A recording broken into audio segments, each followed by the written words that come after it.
When I left Sebastian in Morocco, I had intended to return directly to Paris, but the business of his allowance meant that I had to travel to London to see Bridie. We met in the library of Marchmain House. Do you consider there is anything vicious about my brother's connection with this German? No. I'm sure not.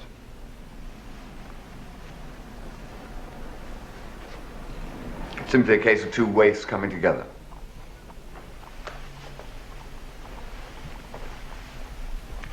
You say he's a criminal? Criminal type. He's been in a military prison, and he was dishonorably discharged. And the doctor says Sebastian is killing himself with drink. Weakening himself. He hasn't DTs or cirrhosis. He's not insane? Certainly not. He's found a companion he happens to like, and a place that he happens to like living in. Then he must have his allowance, as you suggest. The thing's quite clear.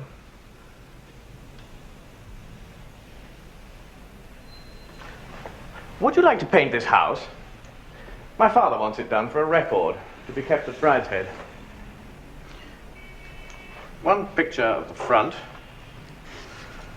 one of the back, from the park, one of the staircase, one of the large drawing room, 4 small oils.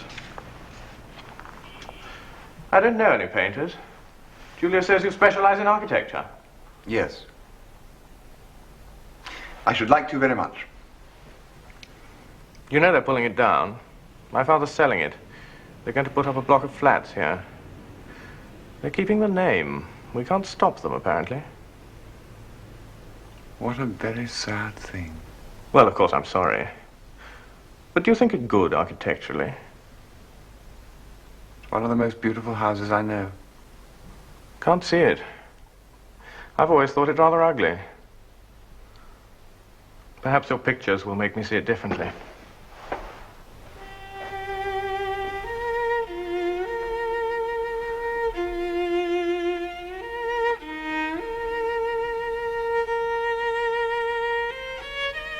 I began in the long drawing room, for they were anxious to shift the furniture which had stood there since it was built. I set out the perspective in pencil, but held back from the painting, like a diver on the water's edge. Once in, I found myself buoyed and exhilarated. I was normally a slow and deliberate painter. That afternoon and all next day and the day after, I worked fast. I could do nothing wrong. At the end of each passage, I paused, tense, afraid to start the next, fearing like a gambler that luck must turn and the pile be lost. But bit by bit, minute by minute, the thing came into being. There were no difficulties. The intricate multiplicity of light and color became a whole. Each brushstroke, as soon as it was complete, seemed to have been there always.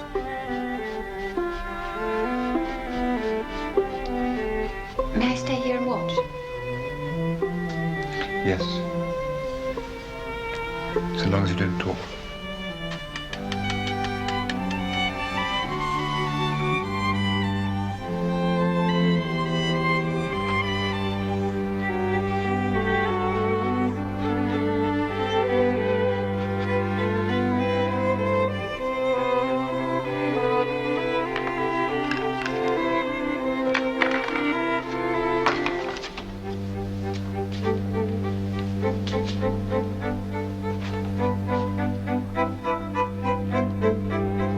This was my first commission. I had to work against time, for the contractors were only waiting for the final signature to start their work of destruction. In spite, or perhaps because of that, for it is my vice to spend too long on a canvas, never content to leave well alone, those 4 paintings of Marchmain House are particular favorites of mine. And it was their success, both with myself and others, that confirmed me in what has since been my career. Must be lovely to be able to do that. It is.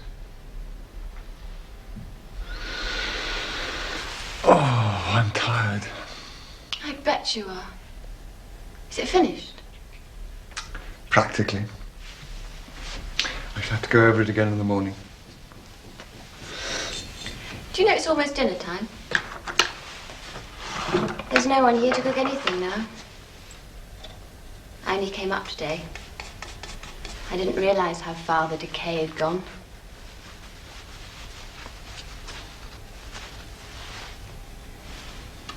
You wouldn't take me out to dinner, would you? All right. Oh, thank you. I'll go and get changed.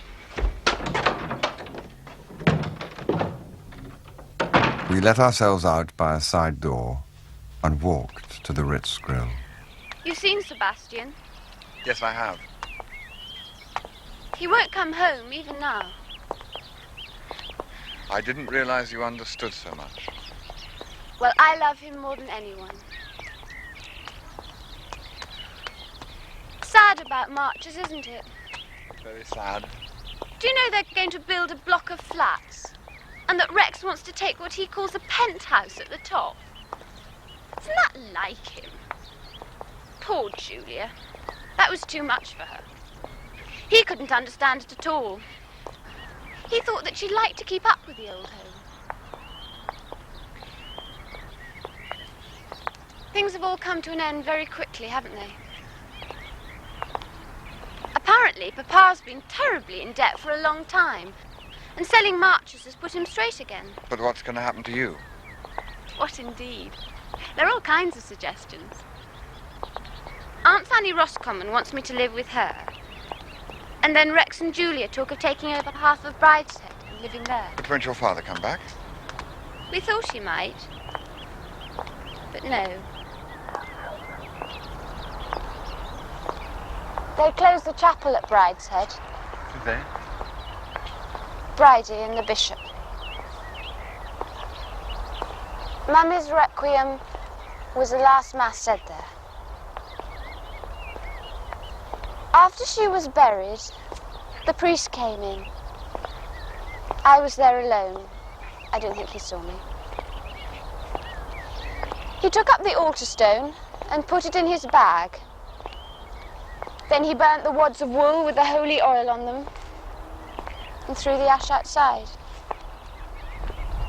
He emptied the holy water stoup, blew out the lamp in the sanctuary, and left the tabernacle open and empty, as though from now on it was always to be Good Friday. Suppose none of this makes any sense to you, Charles?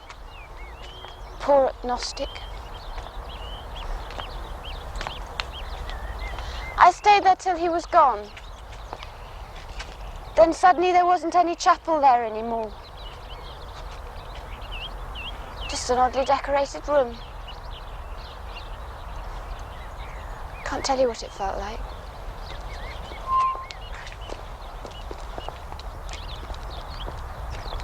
You've never been to Tenebrae, I suppose? No. Well, if you had, you would know how the Jews feel about their temple. Quomodo sedat sola cavitas. It's the most beautiful chant. You ought to go there once just to hear it.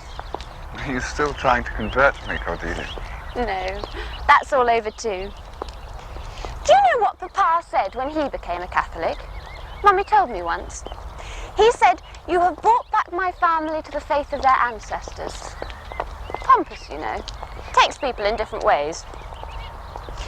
Anyhow, the family haven't been very constant, have they? There's him gone, Sebastian gone, Julia gone. But God won't make them go for long, you know.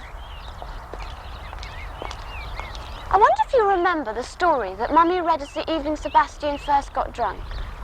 I mean that bad evening. With Father Brown? Yes. He said something like, "I caught him, the thief, with an unseen hook and an invisible line, which is long enough to let him wander to the ends of the world and still bring him back with a twitch upon the thread."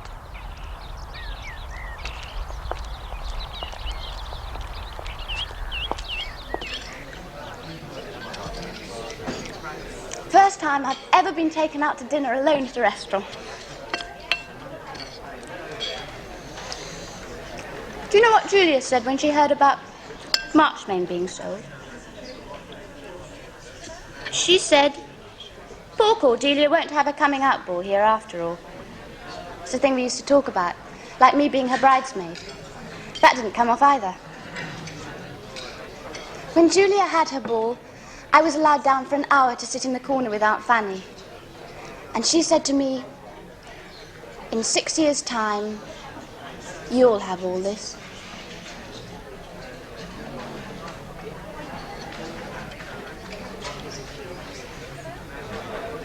I hope I've got a vocation. I don't know what that means. It means you can be a nun. If you haven't a vocation, it's no good, however much you want to be. And if you have a vocation, you can't get away from it, however much you hate it. Bridie thinks he has a vocation and hasn't. I used to think Sebastian had and hated it. But I don't know now.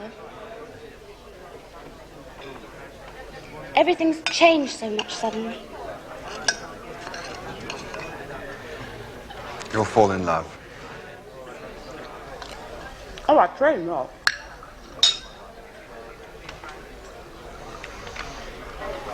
I say, do you think I could have another one of those scrumptious meringues?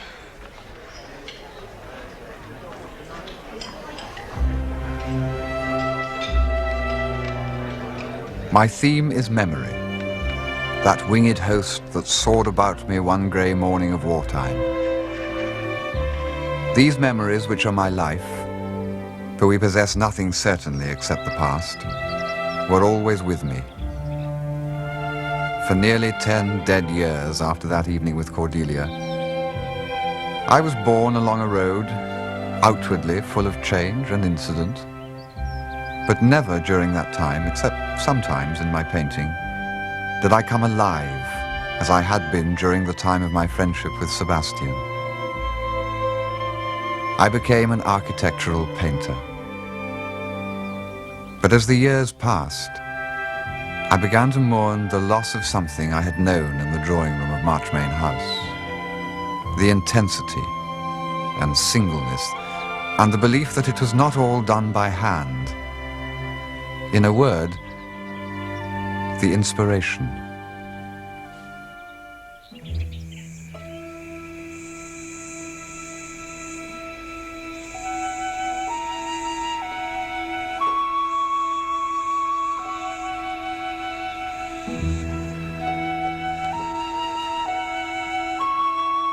In quest of this fading light, I went abroad, traveling by slow but not easy stages through Mexico and Central America.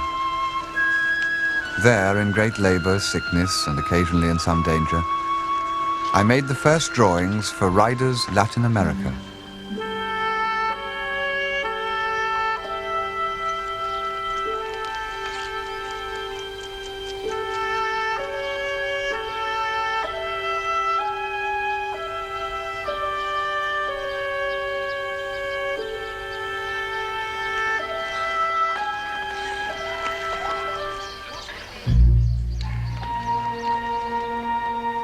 I was in no great pains to keep in touch with England. I followed local advice for my itinerary and had no settled route, so that much of my mail never reached me, and the rest accumulated until there was more than could be read at one sitting. But despite this isolation and this long sojourn in a strange world, I remained unchanged. Still a small part of myself pretending to be whole. I discarded the experiences of those 2 years with my tropical kit and returned to New York as I had set out.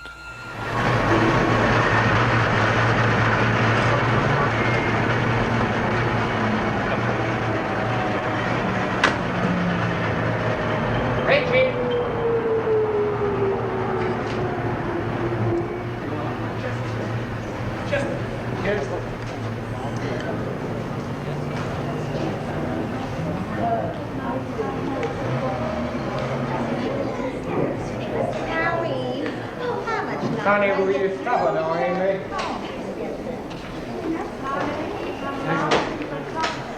I had a suite booked. The name is Ryder. Yes, sir. Has my wife arrived yet? 6, 4, 6, and 7. Mr. and Mrs. Charles Ryder. Your wife has checked in, sir. Would you care to sign the register, please?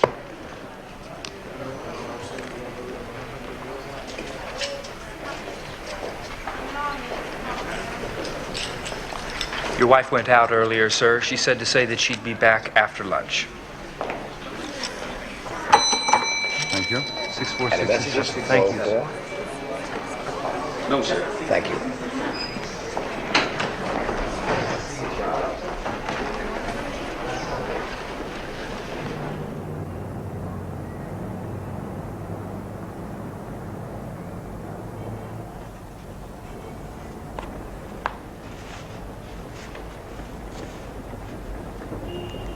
Thank you, sir.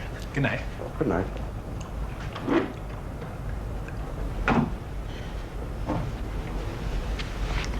I don't believe you read my letters. Well, some of them went astray. I remember distinctly your telling me that the daffodils in the orchard were a dream, and that the new nursery maid was a jewel. But frankly, I cannot remember you telling me that your new baby was called Caroline. Why did you call it that? After Charles, of course. Ah. I made Bertha Van Holt godmother. I thought she was safe for a good present. What do you think she gave? Bertha Van Holt is a well-known trap. What? A 15-shilling book token.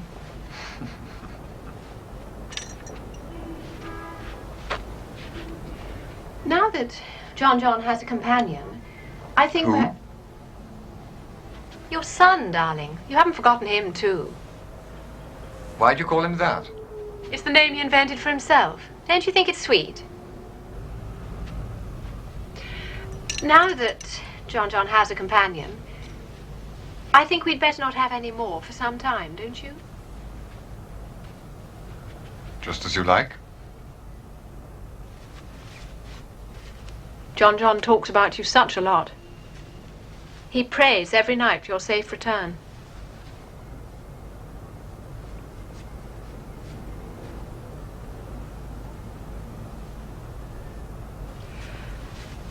I hope you admire my self-restraint. Restrained. By not asking any awkward questions. I may say I've been tormented by visions of voluptuous half-castes ever since you went away.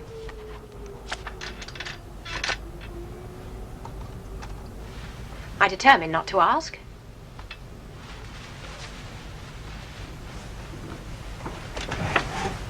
And I haven't. That suits me.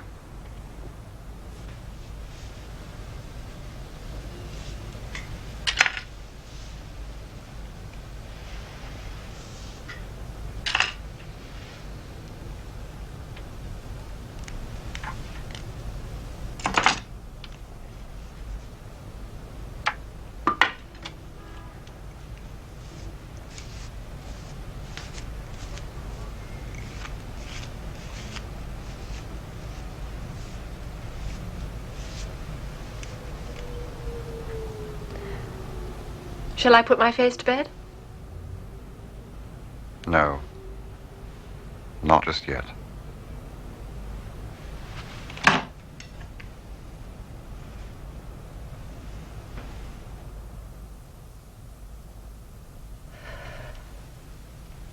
I don't believe you've changed at all, Charles.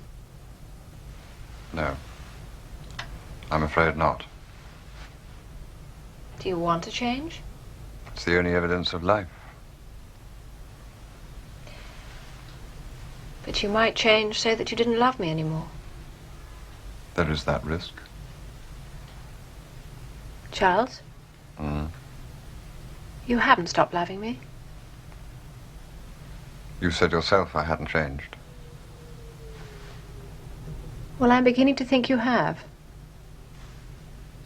I haven't. No. No, I can see that.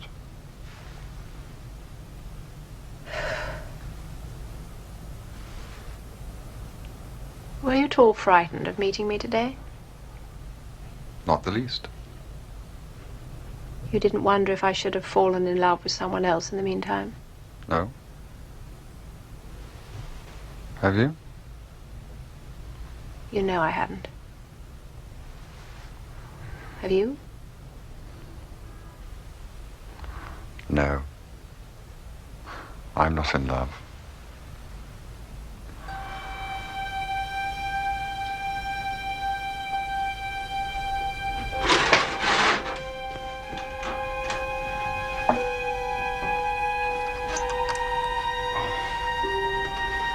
Bloody central heating.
Lights out?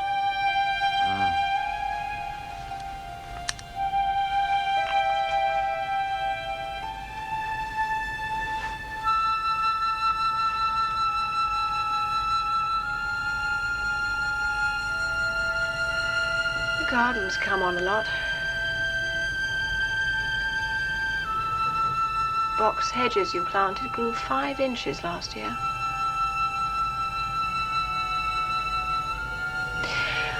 Of course, darling, I can see your new pictures are perfectly brilliant and really rather beautiful in a sinister sort of way, but somehow I don't feel they're quite you.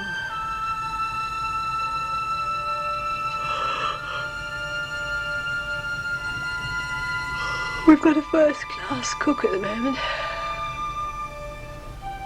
You'll be really impressed.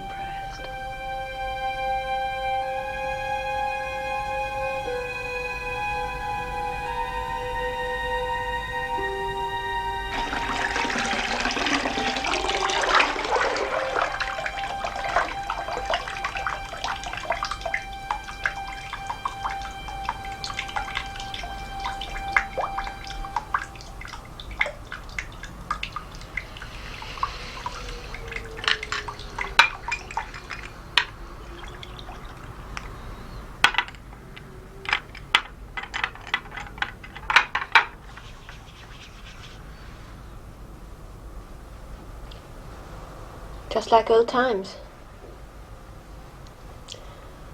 I'm not worrying anymore, Charles. Good. I was so terribly afraid that 2 years might have made a difference. Now I know we can start again exactly where we left off. When? What? When we left off what?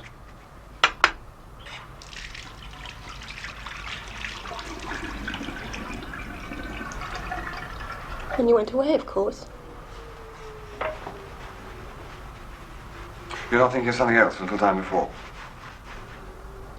Oh, Charles, that's old history. It was nothing. It was never... It's all over and forgotten.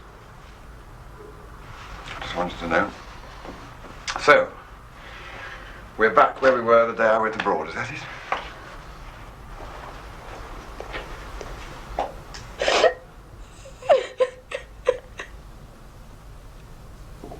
So we started that day exactly where we left off 2 years before, with my wife in tears.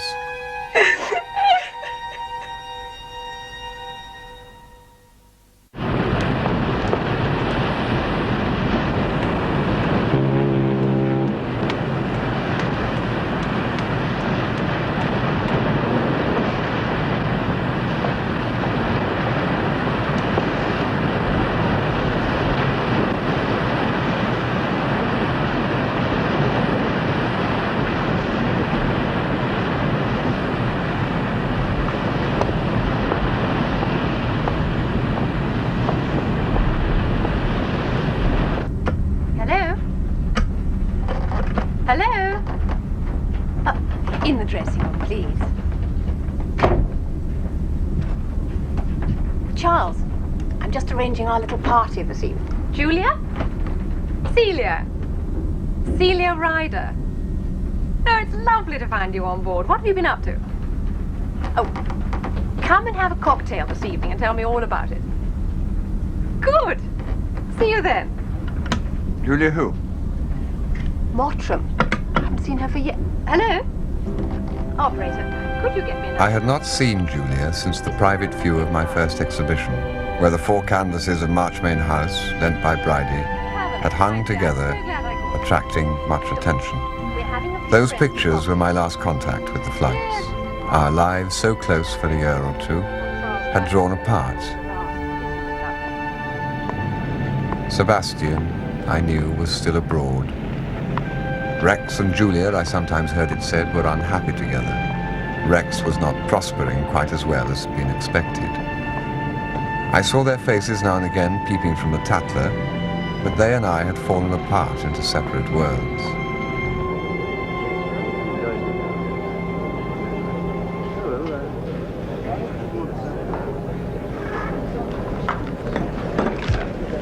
Can I get you anything, sir? Whiskey soda, no ice. Oh, I'm sorry, sir. All the soda's iced. Is the water iced? Oh, yes, sir. That'll do.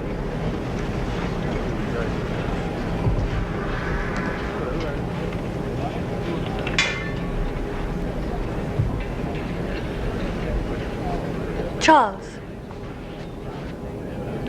Hello. I heard you were here. Celia telephoned to me. It's delightful. Will you join me for a drink? Thank you.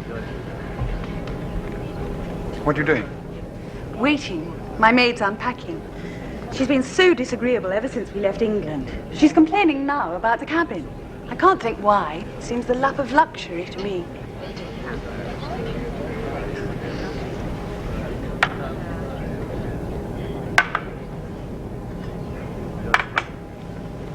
He brought 2 jugs, one of iced water, the other of boiling water.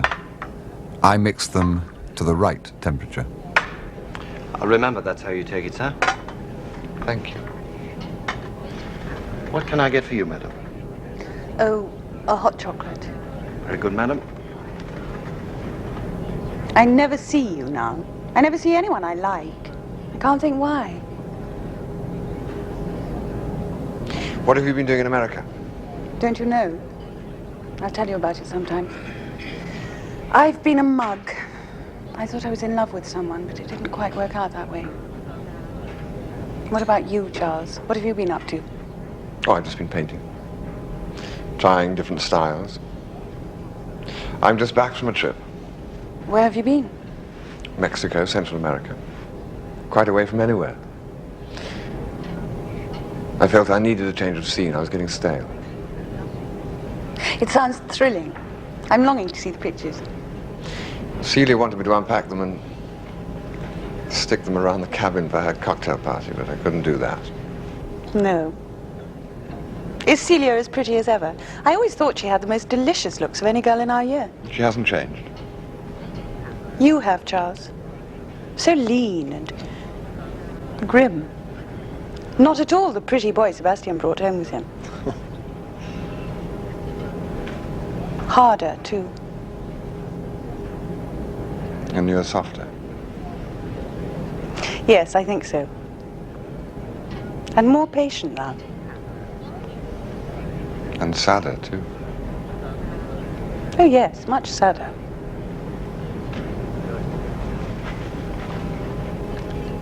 Facing into the room, please. My wife was in exuberant spirits when 2 hours later Just straighten it up. I returned to the cabin. There you are. I've had to do everything. How does it look? You must go and get dressed. Where have you been all this time? Talking to Julia Mottram. Do you know her? Oh, of course you were a friend of the Dipso brother. Goodness, her glamour. She greatly admires your looks, too. She used to be a girlfriend of boys. Surely not. He always said so.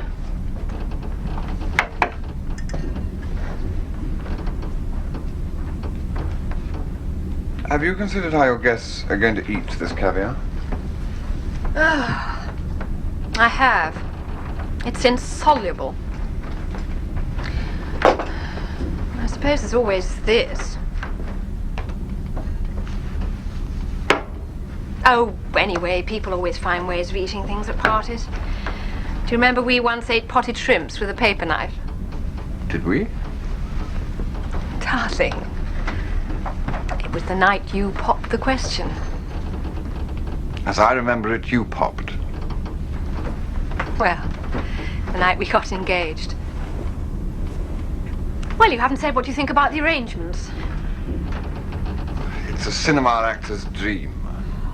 Cinema actors, that's what I want to talk about. Charles, I've been thinking.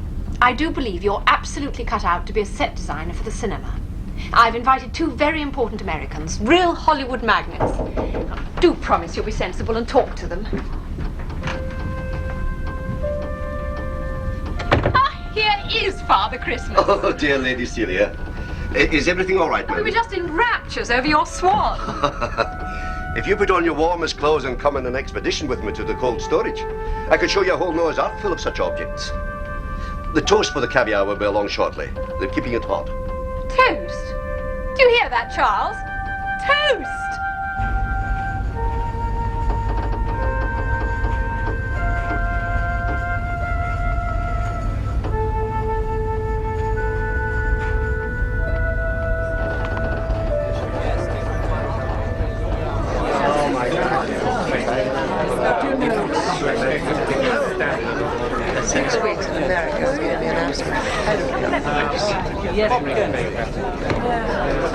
I do believe you've taken against my swan. Well, we were Now, just don't worrying be about... beastly about it in front of the purser. I think it was sweet of him to think of it. You know, if Charles had read about it in a description of a 16th century banquet in Venice, he'd have said those were the days to live. But in 16th century Venice, it would have been a somewhat different shape. Hello. How are you? I'm so glad you could come, because I was talking to you about it. Yes, Celia. What a beautiful swan. Isn't it heavenly? I hate to spoil the fun, but it looks like we're in for a storm. Oh. How can you be so beastly? Anyway, storms don't affect a ship this size. Well, it might hold us back a bit.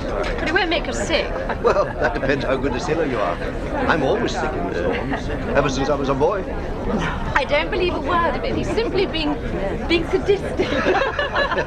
I must show you a photograph of the children. Do you know Charles hasn't even seen Caroline yet? Isn't it really? I feel I know you through and through. Celia's told me so much about There were no friends of mine there, but I knew about a third of the party and talked away civilly enough. But all the time, I thought only of when Julia would come.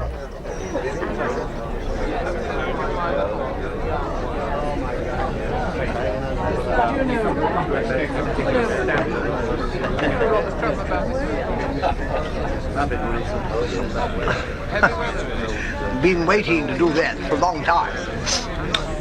Bet you don't know how many drops in a minute. I do. I've counted. I've no idea. Well, guess.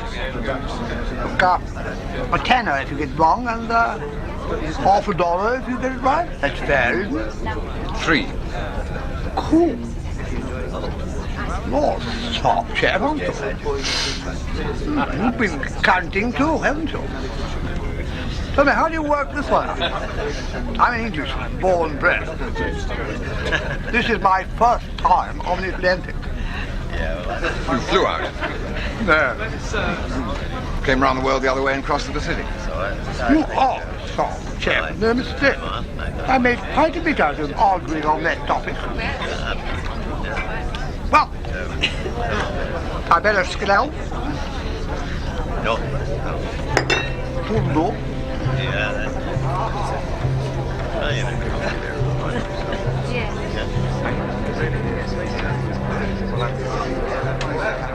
Still, Julia did not come. And the noise of 20 people in that tiny room was the noise of a multitude. Charles, this is Mr. Cragg of International Films. So you're Mr. Charles, right. Yes, Well, well, well. Our purser says we're in for some pretty dirty weather. What do you know about that? Rather less than the purser. I'm sorry, Mr. Ryder. I don't quite get it. I mean, I know less about that than the purser. That's so. Again in half an hour and go on meeting every half hour for days. I've enjoyed our talk. I hope it'll be the first of many. You must promise me to bring that distinguished-looking husband of yours to my little do on Tuesday. I would love to. Are you having one? Yes. Do tell me, how did it feel meeting Celia after 2 years? I know that I should feel indecently bridal. But then Celia has never quite got the orange button out of her hair, has she? I said pretty.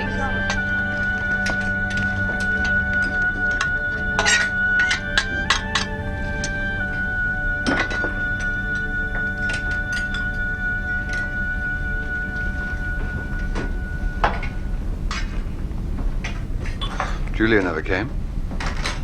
No, she telephoned. Couldn't quite hear what she said. There was so much noise going on. Something about a dress. It was quite lucky, actually. There wasn't room for a cat. It was a lovely party, wasn't it? Did you hate it very much? You behaved beautifully and you looked so distinguished. Who is your red-haired chum? No chum of mine. Oh, very peculiar. Did you say anything to Mr. Cram about working in Hollywood? Of course not. Charles, you are such a worry to me. It's no good just standing around looking distinguished and being a martyr for art. Come on, let's go to dinner. We're at the captain's table. I don't suppose he'll dine down tonight. It's likely fairly punctual. Just hope I can find a dining room. This place is an absolute maze.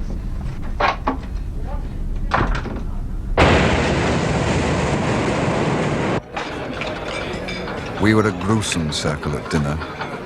Even my wife's high social spirit faltered. Wherever Celia is, you'll find she knows all the significant people. I'm miserable. My beastly maid totally disappeared with every frock I had. Ah, yes. I've made it my aim to reconcile all manifestos of so-called comic. There's no fundamental diversity in their ideologies. It's a matter of personality, Mr. Ryder. And what personality is put asunder, personalities may unite. Of course. What I understood you to say, Lady Celia, that you were unacquainted with it. No, I meant he was like Captain Fowler. Ah, I begin to comprehend. He impersonated this friend of yours in order to come to your party. No, Captain Fowler is simply a comic character in an English paper. You know, like your Popeye. To recapitulate, an imposter came to your party, and you admitted him because of a fancied resemblance to a fictitious character in a cartoon. Yes, I suppose that was it, really. Not words. Do you not agree, Mr. Ryder? Yes. I mean, what are words? What indeed? Mere My mind reeled. After the months of solitude, this was too much. I felt like Lear on the heath, like the Duchess of Malfi bayed by madmen. I summoned cataracts and hurricanes, and as if by conjury, the call was immediately answered.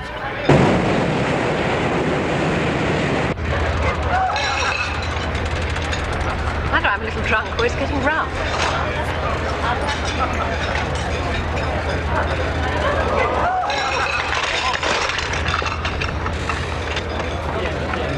This is where I say good night to you all.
like King Lear.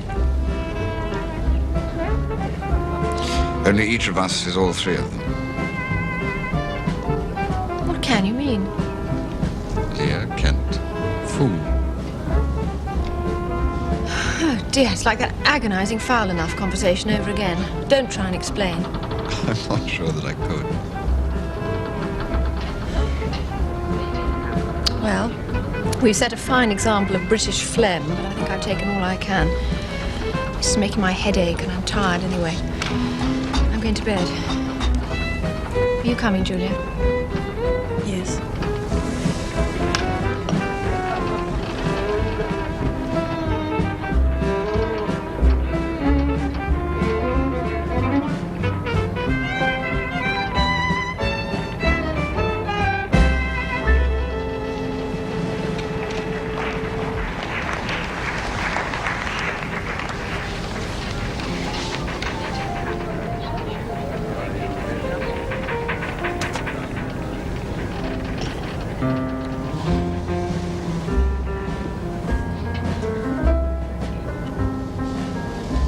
Will you be joining in the tombola this evening, sir?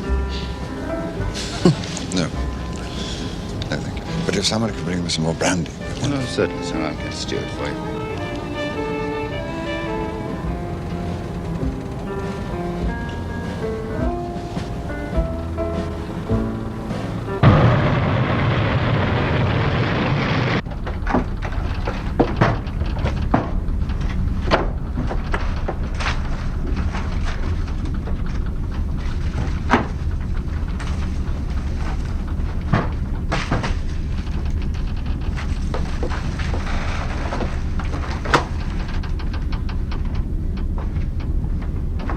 Charles, is that you?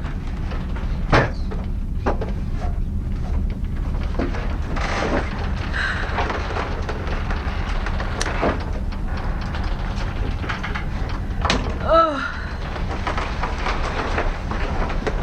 I feel terrible.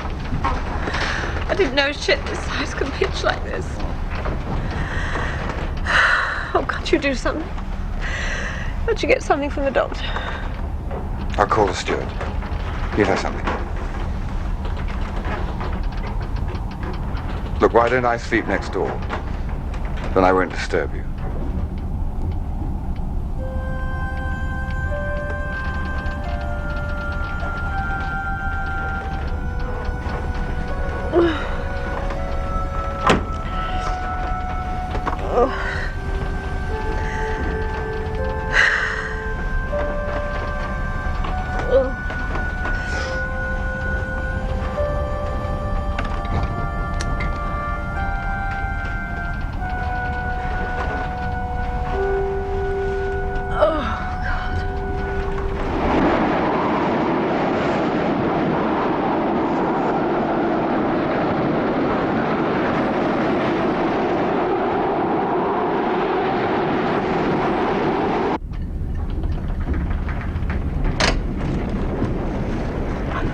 Oh, excuse me, sir, but these have come for you and her ladyship. What would you like me to do with them, sir?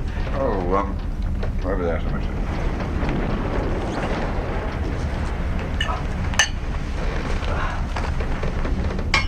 What news of the storm?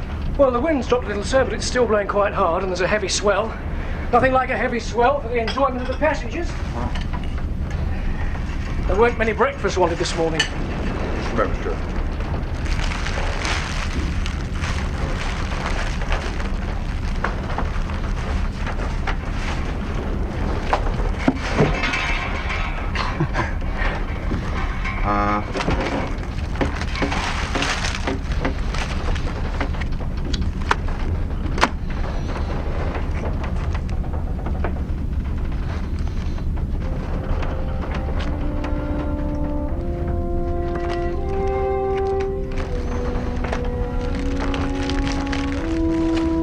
Have these delivered to Lady Julia Mottram's cabin? Certainly, sir. And steward, would you ask the barber to call? Very good, sir.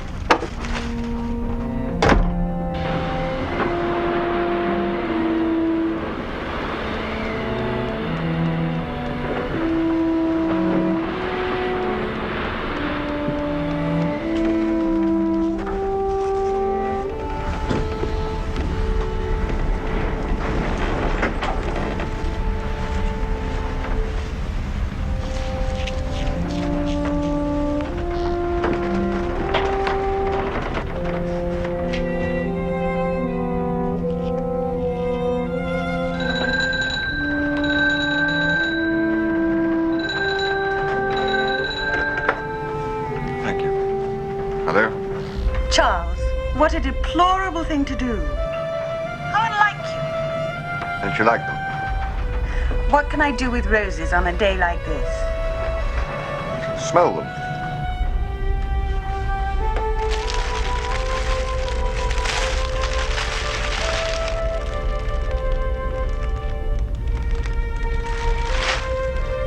They've absolutely no smell at all.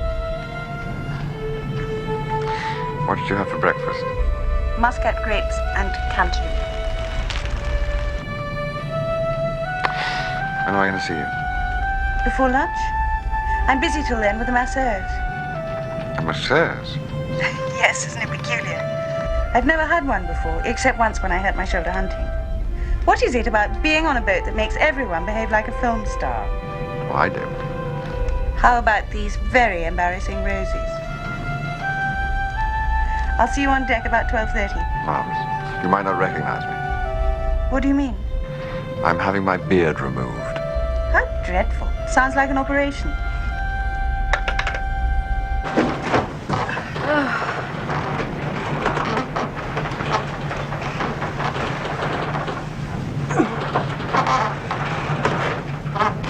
Can I come in?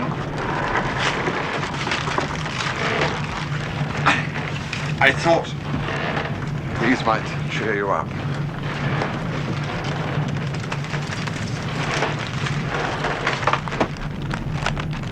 How sweet people are.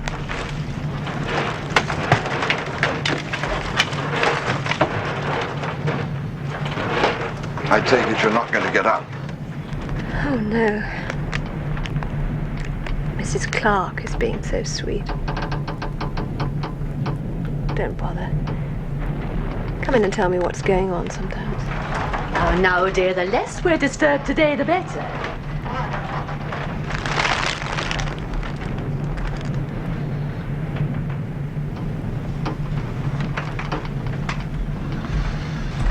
Charles? Your beard. Yes, I know. Oh, what a pity. I thought it looked so distinguished.